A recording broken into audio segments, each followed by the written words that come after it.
Hi guys, so Nigel Farage has just finished one grift, now he's on to the next one.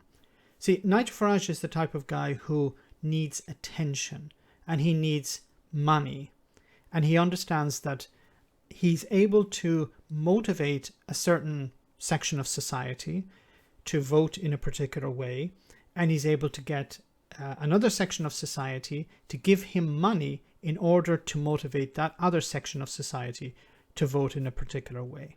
Now, because the European grift is coming to an end, or perhaps it has already come to an end, he needs to look for the next one. And the next one, as you can probably see on your screen, is China. So let's hear what he had to say about all of the issues of China and the European Union. So here it is. Welcome to 2021. Happy New Year. And what a morning it is. We're out. I can't believe it. I can't believe it. Someone just texted me who said, you were banging on about this back in 1987. So yeah, it's been my life's work. I wouldn't use the word work. I prefer the word grift. You have convinced people since 1987 to vote against their own interests. Well done, Nigel. Is to get us out of the European Union. It's happened. Yeah, I know it's not perfect. Not great for Northern Ireland, not great for fisheries. And we'll have to go on campaigning. We'll have to go on campaigning, meaning I need to keep those coals a little bit warm. I'm not going to forget about that, because there's still an opportunity to milk, the threat of the European Union for a bit. To get those things to be where they need to be. But overall, it is for me personally a moment of very great joy. I think our standing in the world will go up as a result of this. Already we're seeing trade deals being signed all over the place. Trade deals being signed? You mean rollover deals, not trade deals. Nigel has to lie again. They're not trade deals, they're rollover deals. Next year, the trade deals will start to be signed, if they are signed. But the real negotiations regarding trade deals will start next year. This year. I'm already thinking in 2020. In 2021, this year, then the negotiations will start for trade deals. The ones that have been signed already are not trade deals. They're rollover deals. So there's reason in terms of Britain's place in the world to be very, very optimistic about today. And I'm certain that in 5 years' time, we'll see how we've done compared to France, Germany and Italy, and we'll say to ourselves, why didn't we do it sooner? Okay, so let's take Nigel up on that challenge. So in 2026 or 2025 even, let's look back and see how the UK has fared in comparison to European Union nations. And the funny thing is, so many of those things that I said over the years that I was utterly demonized for have now become mainstream. We're not the cranks anymore. We're not the gadflies. We're not the swivel-eyed loons. We're not the fruitcakes. No, that's Lord Adonis, who thinks we should rejoin and perhaps join the euro. Well, don't worry, because it isn't going to happen. Many people said that Nigel Farage, you're never going to leave the European Union. Now, I don't know who those people are. I've never said that the UK would never leave the European Union. So I think he's building a bit of a straw man here. But I think it's a bit ironic for Nigel to dismiss the idea of rejoining the European Union, because Nigel and the Brexiteers will continually push the idea that it was a democratic vote to leave the European Union. So surely, wouldn't it be a democratic vote to rejoin the European Union? Of course, I assume you wouldn't have a problem with people voting to rejoin the European Union. You can have a problem with the rejoining part, but you can't have a problem with people voting to rejoin. I hope that's not the case for Nigel. So it is a moment to celebrate. The only problem we've got...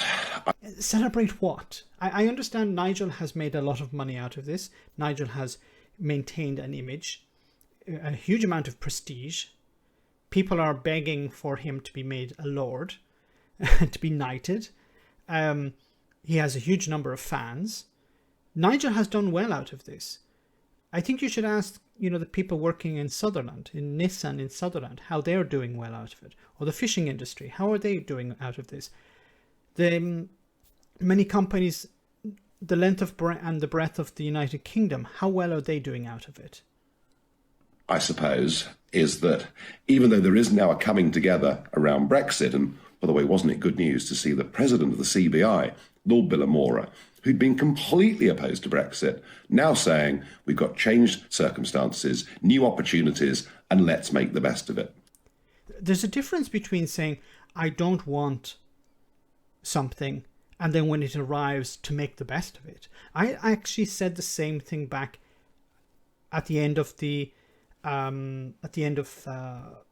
last January, I think it was. I said, Boris Johnson is now in charge. Boris Johnson has an 80-seat majority. Let's hope that Boris Johnson delivers a good deal on Brexit.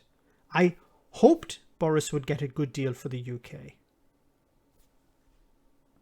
Now, the problem we've got is a very low-grade government, some of the worst cabinet ministers I've ever seen in my life. And think about how testing for COVID was messed up to begin with. Now, what Nigel is very, very good at doing is that he mixes the rhetoric with fact.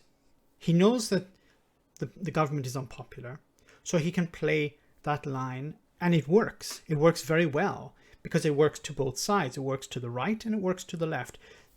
People on the right are not happy with Boris Johnson's government. The people on the left are not happy with Boris Johnson's government. So it's very easy for him to play to the general public in this way.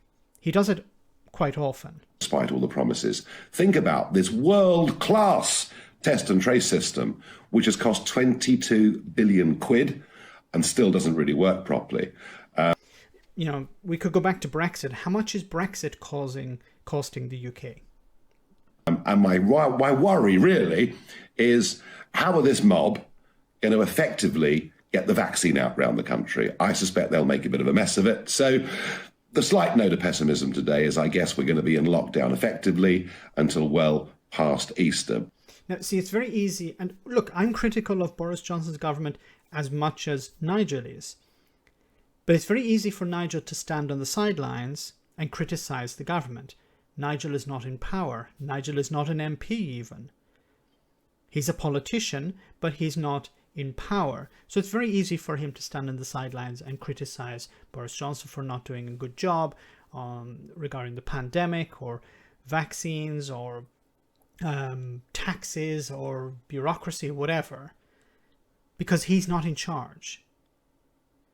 Now, I would not like to see a Nigel Farage government. I don't think it's going to be something we're going to see for a while, if possible. But it's very easy, once again, to stand on the sidelines and say, you're doing everything wrong. But by the end of this year, it will have moved on. By the end of this year, there'll be some, I think, degree of normality. Now, a lot of people are asking me, what next? What do you do next, Nigel? Yes, me too. What is your next grift? Now that your life's work is done. Well, I'll tell you what the next big challenge is. And in some ways, it's an even bigger challenge than the European Union was. A bigger threat to our independence, our way of life, our liberty. And it is China. Those scenes last night, as police officers went around London to make sure nobody got over the fence to celebrate in Trafalgar Square, street parties in Wuhan. But China are doing their absolute best to take over the world. Now, he's not completely wrong here. This is, once again, what Nigel is very good at. He's very good at telling the truth and also mixing in his own lies and using the truth to help propel him into stardom or to convince people to hand over their money in order for him to encourage people to vote a particular way. China is a growing threat to the West. There's no denying that. Now, is Nigel Farage the type of person to deal with that? Absolutely not. We need strong leaders who care about their country. Nigel Farage does not care about his country. Nigel Farage does not care about the West. Nigel Farage does not care about Europe. He cares about himself. And he understands that if he can create a growing threat. First it was the European Union, then he moved on to immigrants for a while. That didn't seem to pan out very well, so now he's moving on to China. Look, I'm the person to deal with China. We need to do this with China. People, give me money, and then I can start a party, or I can start some sort of campaign against China. Now, this is very different in dealing with this is very different to what he has been doing over the last number of years with in respect to the European Union. China is far away. The UK is not part of China. So how he's going to, quote unquote, deal with China, I don't know. They're throttling democracy in Hong Kong, and they'll do their best to do it elsewhere. They've taken over many of the resources in Africa. This Chinese Communist Party pose a massive threat to the world, a threat to our freedoms, a threat to our way of life. So my next campaign is to make sure people understand who China are, what the Chinese Communist Party is, what it's doing to its own people, what it wants to do to the rest of the world. We need to wake up to the threat that is posed by China. And 2021 begins my next campaign, and that is to make sure we are no longer dependent on China. So I assume it's some sort of political propaganda campaign. I don't think it's really a political campaign to defeat China in some way or to attack China, but perhaps just to convince the public you should be buying these products that are produced by my donors, or you should be voting for these parties that I agree with for some other reason. So I think once again he's back to his old grift of we need an enemy. Here is the enemy. It used to be the European Union, then it was immigrants, now it's China. Give me money or give me power. Let me know in the comment section, guys, what you think. As always, your comments are greatly appreciated. Thanks a lot.